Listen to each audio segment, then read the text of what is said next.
শীতকাল মানেই তো অনেক ধরনের সবজি, আর শীতকালের সবজি খেতে কার না ভালো লাগে, তাই না? কিন্তু এই সবজি তরকারি রান্না করতে যে আমার সাথে এমনটা হবে আমি ভাবতেও পারিনি।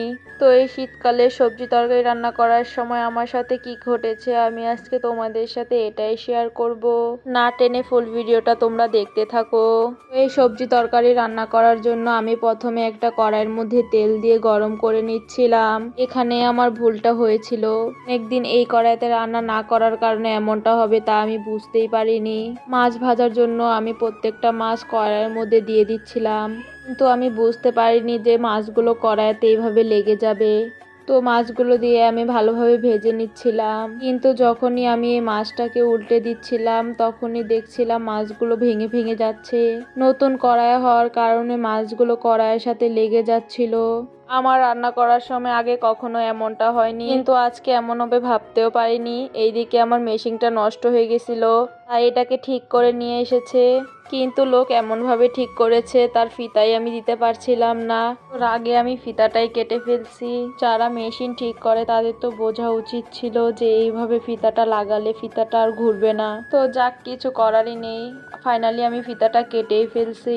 এর মধ্যে আমি নতুন একটা ফিতা লাগাবো, তারপরেই আমার এই মেশিনটা ভালো হবে। আর এইখানেই আমি মেশিনটা ঝালাই দিতে দিয়েছিলাম, আর এইদিকে আমি মাছগুলোকে উল্টে পাল্টে ভেজে নিচ্ছিলাম।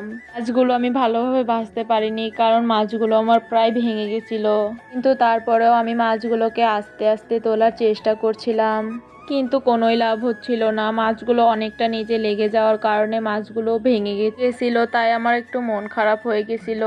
কিন্তু মন খারাপ করে কি করব, ভাগ্যে যা ছিল তাই তো হবে।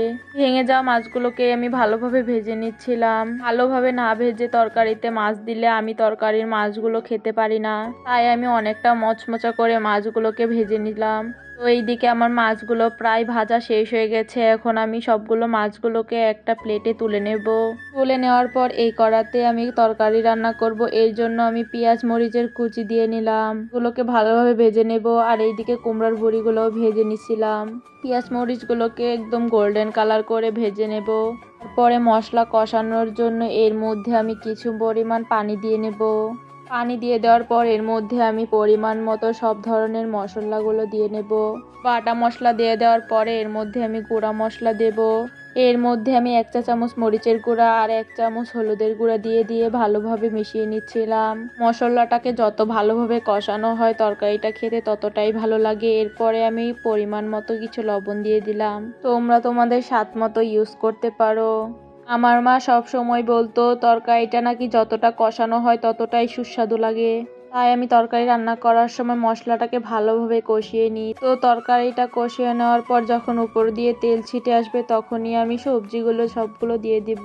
শীতের দিন আসলে আমার অনেকই ভালো লাগে। শীতের দিনের এত এত সবজি দেখলে তো মনটাই ভরে যায়। গরমের সময় তেমন একটা সবজি পাওয়া যায় না, আর শীতের সিজন আসলে কত ধরনের সবজি পাওয়া যায়। আর এর মধ্যে ফুলকপি তো আমার প্রিয় একটা খাবার।